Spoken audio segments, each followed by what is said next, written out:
Hello. It is currently July 29th.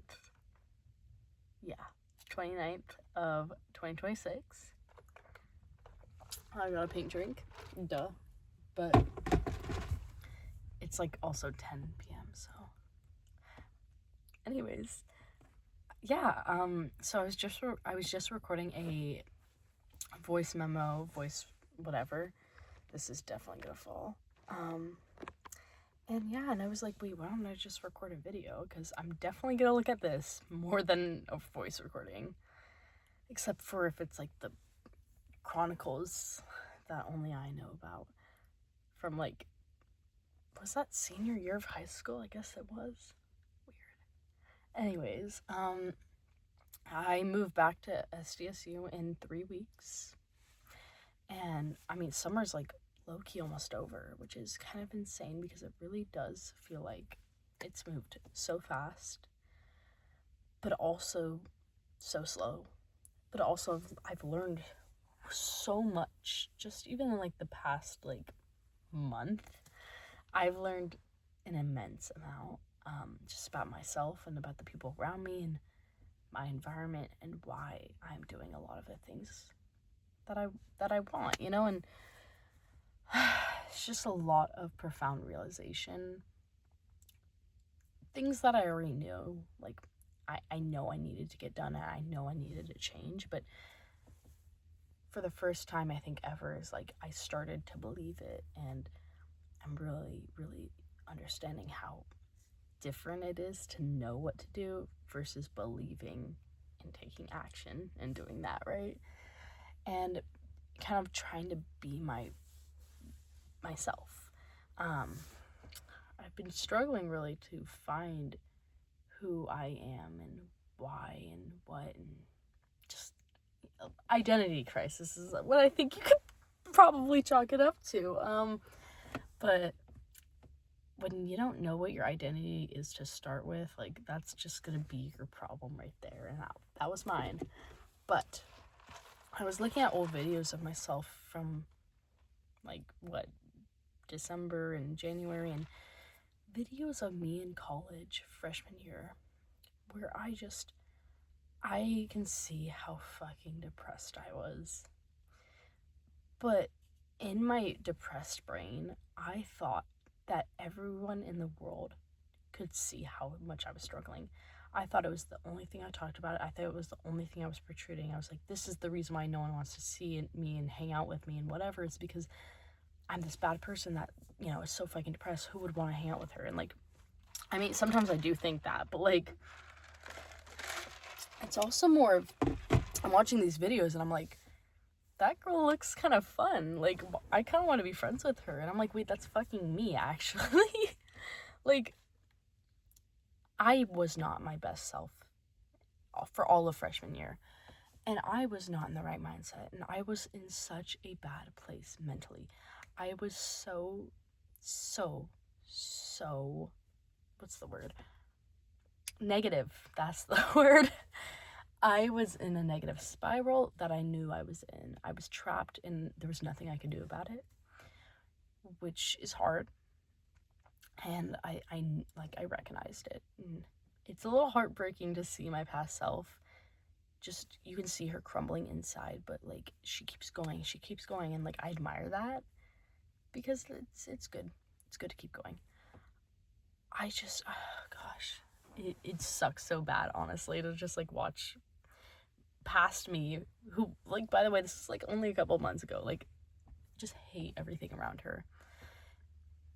But what I really, really, really realized this past month, I guess, is, I mean, positivity is going to surround you if you want it to surround you. I was struggling to see the good in the light and the beauty in what was happening around me. I hated college. I hated SDSU. I hated everything. I couldn't find the joy out of simple life. I chose to take the bad out of every situation. Something would happen to me and I would go to my friends and be like, oh my God, this bad thing happened to me.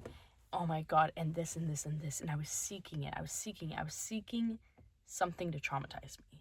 And that it's toxic because it's enthralling, but not in a good way.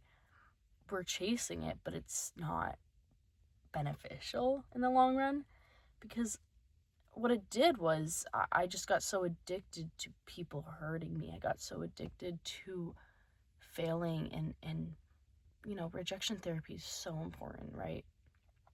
But when you get rejected all the time, you're going to start to think it's the only thing that you're going to have. And you start expecting the rejection. You start expecting people to fail you. And then it's like, well, I'm failing myself and I don't care. And that's when, like, it's just not a positive mindset.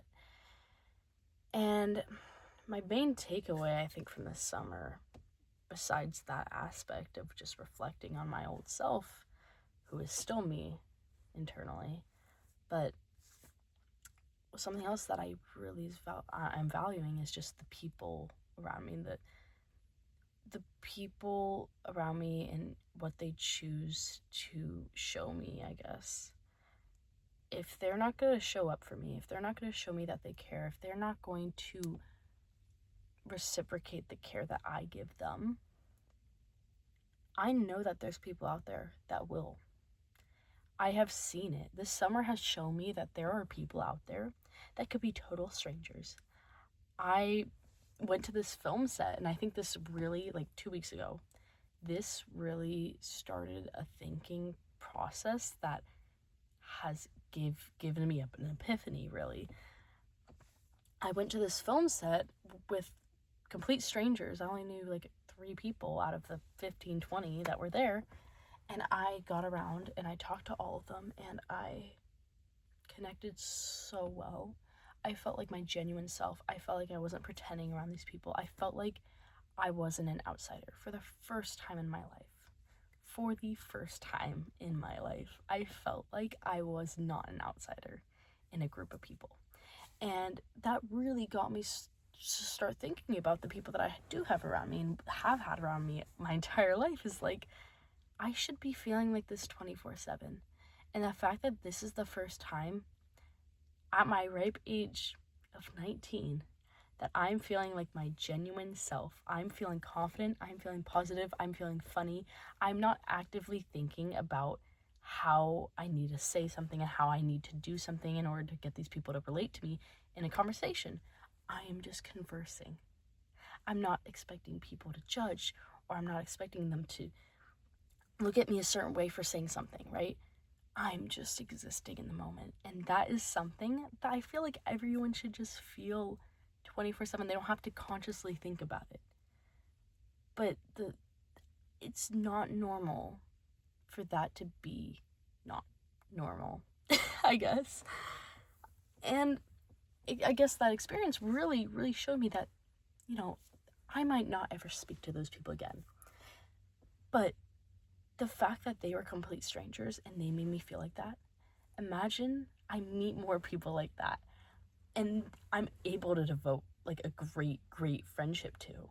Because, again, these strangers made me feel better than people I'd surrounded myself with for all of college.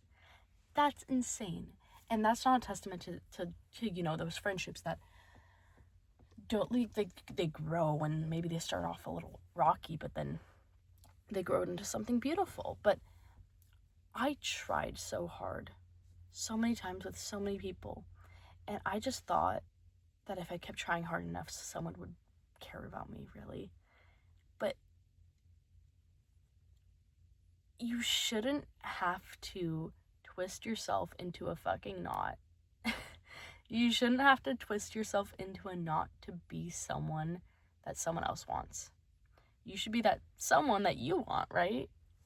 And once you want that person, you want that version of yourself, that true version of yourself, it's going to exude so much to the people around you that it'll attract people that relate to you, And I have been told in the past 2 weeks, maybe, by multiple groups, multiple times, sometimes multiple times in the same day, that I am great at conversing. I'm great at making people feel comfortable. I'm great at, walking up to strangers and interacting with them. One person at that film set was like, I totally admire your ability to just walk up to the group and introduce yourself and say, hey, like, I'm this person, I walked in late, whatever, I would love to get to know you guys.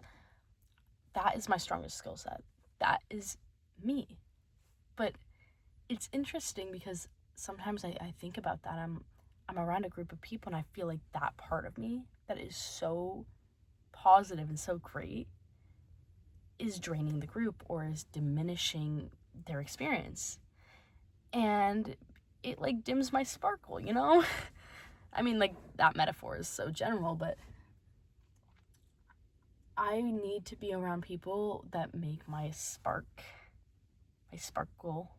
more. They increase my spark, I guess, is what I'm looking for.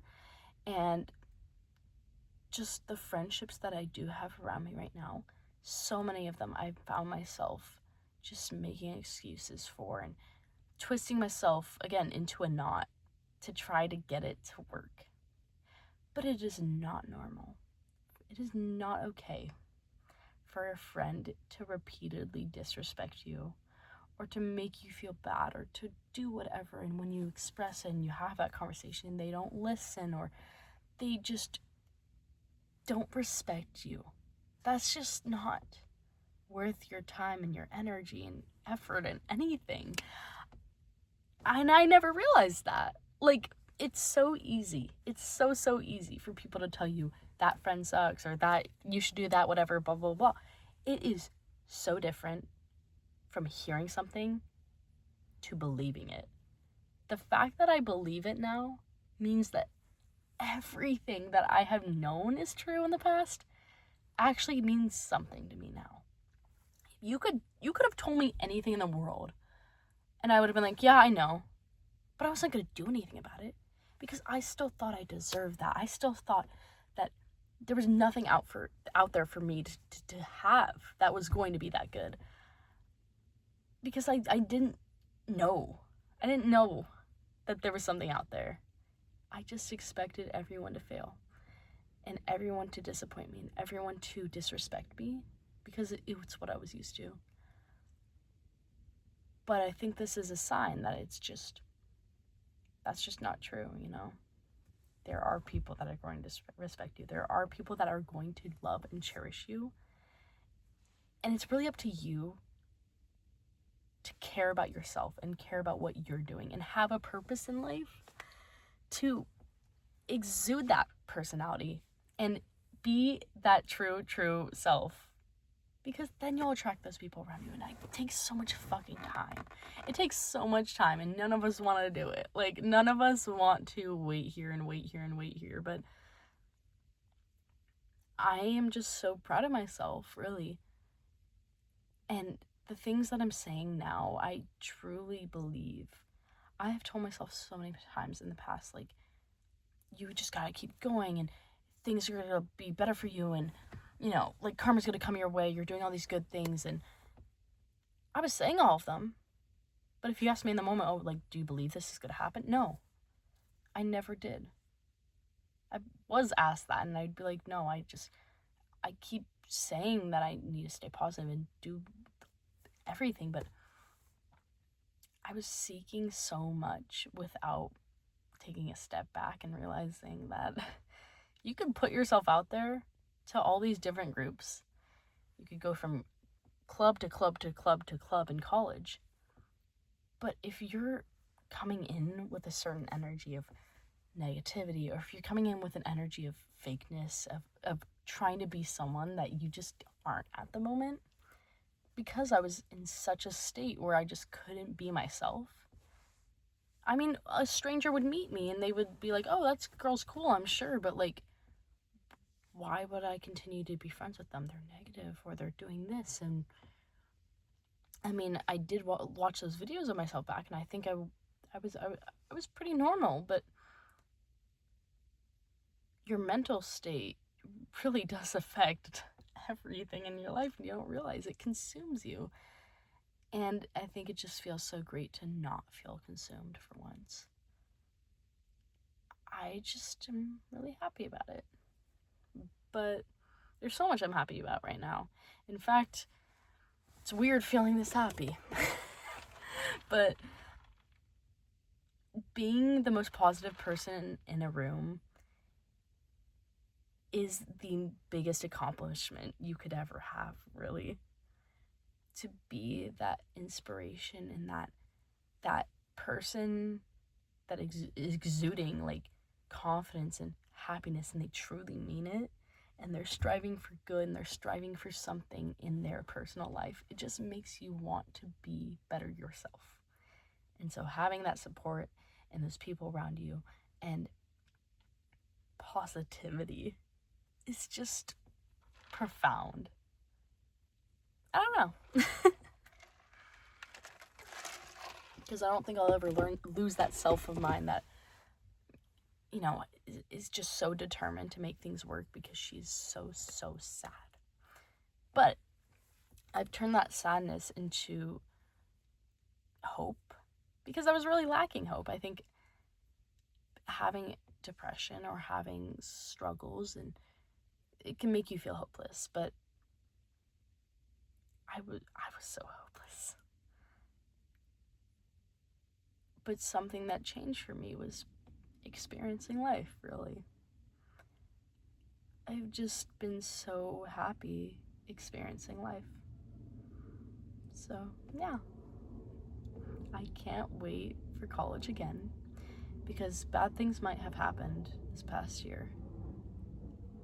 But this is so great because I've experienced things that not many people have, and I have stories to tell, and I have things that I have taken out of those stories that I can apply to my life now that I would have never learned. I would have never learned any other way.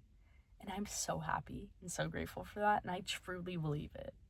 I've said that in the past, but I believe it now. I am so happy, proud of myself, and willing to continue failing, but not for the sake of failing, but for the sake of growth. I think. I mean it. But I don't know. I'm like healed. I don't think anyone's ever fully healed, but I'm doing what I can. But yeah, if this turns into a YouTube video, I really hope it doesn't. But I was thinking halfway through, like, dang, like, maybe I should share this. It's kind of vulnerable, though, right? But that's the beauty of life. Trying new things, putting yourself out there, and experiencing life. Okay, that's kind of cringe. Okay, bye.